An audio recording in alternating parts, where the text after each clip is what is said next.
Hello, welcome to the Joy Business Report. Coming up, Ghana-Burkina Faso Railway Interconnectivity Project to begin next year. We'll tell you more as 3 bidders have been shortlisted for it. Also coming up, Private Enterprise Federation kicks against moves to increase utility tariffs, insisting the companies have not done enough to justify any adjustments. And you heard Winston talk about the traffic situation in town these days. Well, ahead on our business journal, we'll tell you about an innovation of a solar traffic control by students of KNUST, whose aim is to ensure work productivity by reducing number of hours in traffic. Do stay with us.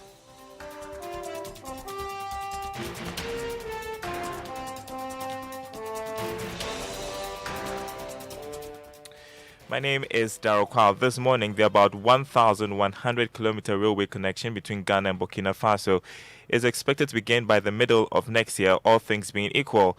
This is the timeline from both countries as 3 successful bidders have been shortlisted for the project. It will open up trade between the 2 countries. Here's a report from a bidders conference held in Accra.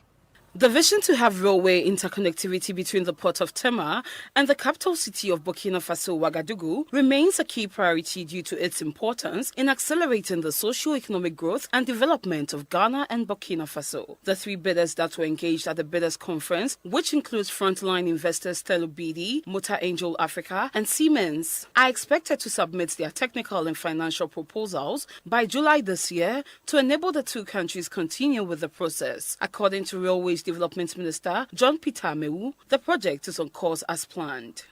Projects of this nature takes into consideration your financial capability, your technical capability, your past experience, and your ability to demonstrate that you can do it. A lot of things were taken into consideration by the experts, and we are considering very, very important. The Minister for Transport, Urban Mobility and Road Safety of Burkina Faso, Vincent Dabiju, noted that his country cannot wait to see this rail line operating. He spoke through an interpreter. Burkina is a landlocked country and we are...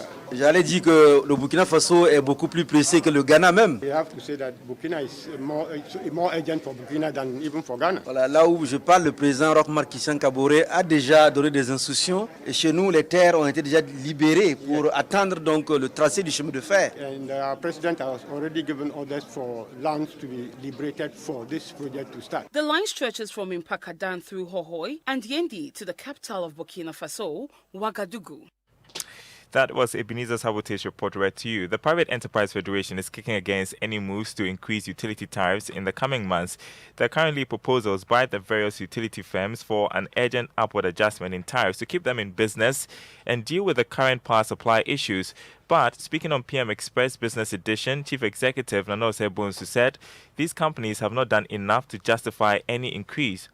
Energy is a very, very important item in the provision of business services. And if you keep increasing it, we don't have much of a choice. It's like food. Now, which one comes first? They claim that they need this adjustment to be in business, to continue providing that service. Let's look at the numbers. Let's look at their books. You don't think it's justified? I doubt. No, I don't want any increase. The companies say that is this pushback. That is why we have, from private sector, from consumer. That invest, and your equipment deteriorate, and you're now going to doom. So don't blame me that I didn't pay my fair share. Realistic tariffs. Realistic tariff prices. We didn't set a price. We have PURC, and they set the price. So the private sector is a beneficiary or victim of PURC pricing. And the cost of providing the energy, have we vetted that cost? Do you think that the PURC has, quote, failed us? I wouldn't say that, Joe. You heard Nanose Bonsu, who is Chief Executive of the Private Enterprise Federation. Remember to catch a repeat of that interview on PM Express Business Edition this morning at 9 on the Joy News channel, which is free to air. Turning to the banking sector now, Republic Bank Ghana is unable to declare dividend for its shareholders for the year 2020.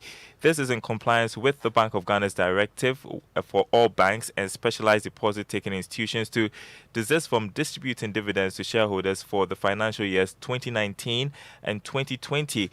Managing Director Farid Anta spoke to Joy Business at the bank's annual general meeting. The challenge is a complex one. The banks operate differently. We are more of a heavier lending bank, and the provisioning requirements for accounts that don't operate in a stellar manner are different from your IFRS, where you make a provision on your P&L, so you see it in your profit. In cases where you could make a good profit but still reduce your equity, your income surplus account, because the Bank of Ghana provisioning is very different. That comes out of equity. So you could have a mismatch. And that is what has happened for us with us over the years. It's a prudent approach by the Bank of Ghana that I'm bound. Meanwhile, Chairman of Republic Bank, Charles William Zwene, says he's optimistic of an economic rebound following the ease of COVID-19 restrictions. And just to add that the bank recorded a profit of 56.5 million cedis in 2020. That's lower than that of 2019, which was 78 million cedis. We shouldn't be overly worried about the presence of the Chinese in the construction and infrastructure space of the country. Construction works in Ghana and other African countries are held by Chinese contractors. The report also said that the Chinese have established their dominance in the freight infrastructure sector and hold sizable shares of construction roles. But trade expert Kusi Apia-Dumako of CAST International most of the firms that were doing the infrastructure were all from Europe and America. Let's take, for example, the Akosomo Dam. Take, for example, the KNUST building. All those things were built by foreign firms. All those were Europeans and Anglo-Saxon firms. Now it's also the time for the Chinese also to come in to do some of these infrastructure firms. And as they come, gradually, we've seen that the local firms are also learning. So very soon, they will be able to take over. You go to India, for example, it's only Indian firms that are doing Indian infrastructure projects. So I don't think we should be worried that much. Why shouldn't we be worried? Is it because they are giving us value for money? Most of these infrastructure projects are done through international competitive tendering. When you go for a tender, you submit two things, your technical proposals and your financials. And if the Chinese are able to submit a competitive tender and they win, that means that they are giving us value for money. Country Director of CATS International, Kusi Apia-Dumako there. Now, in 2019, the Roads and Highways Minister, Kwesi Amakwata, announced a remote-controlled traffic system. He raised the hopes of Ghanaians that the introduction of the remote control system will be possible because the erratic power supply in the country has come to an end. With the country still battling doom soils, the campus of the Kwame Nkrumah University of Science and Technology is enjoying smooth vehicular flow. Let's listen to today's Business Journal by Love FM's Kwesi Deborah. At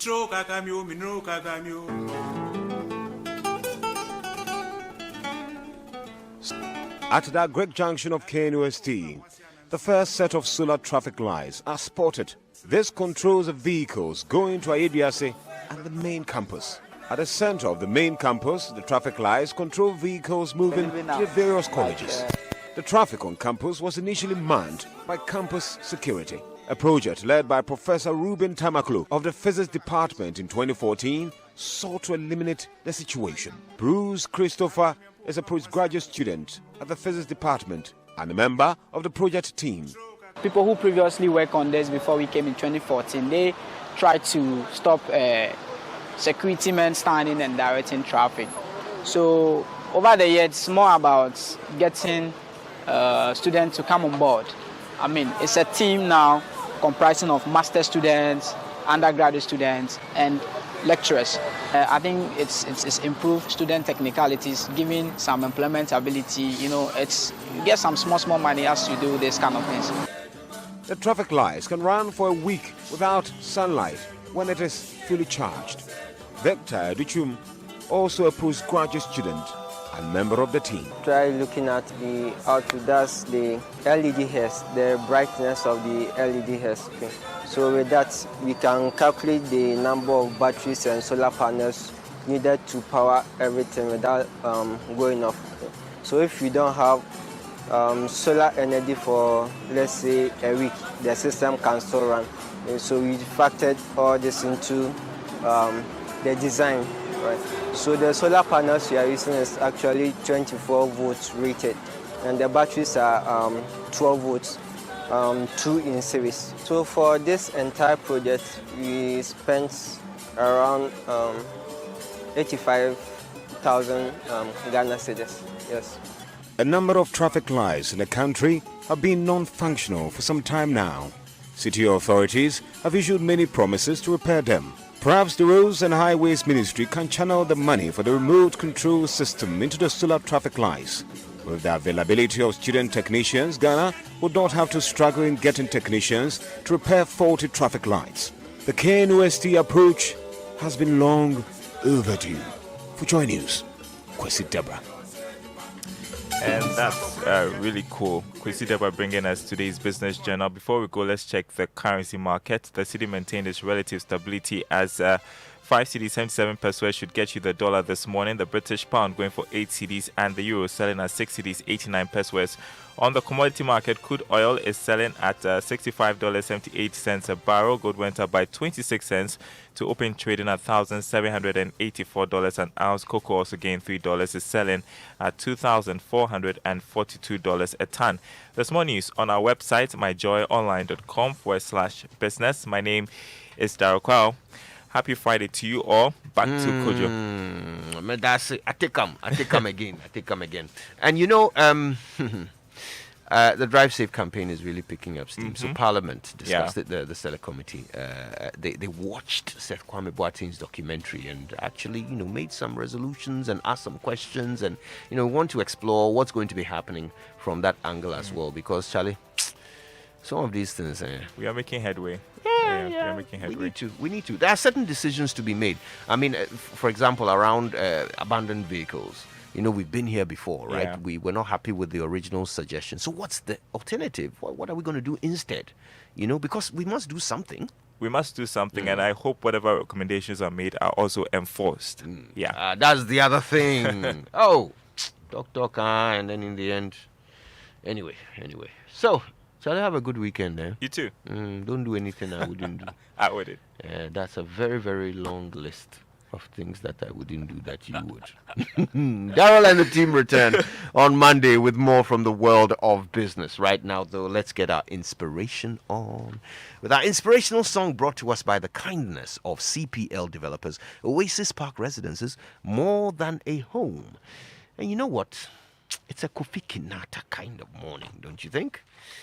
Here's the big one, the latest one from his birthday. I love it so much. It's called Thy Grace.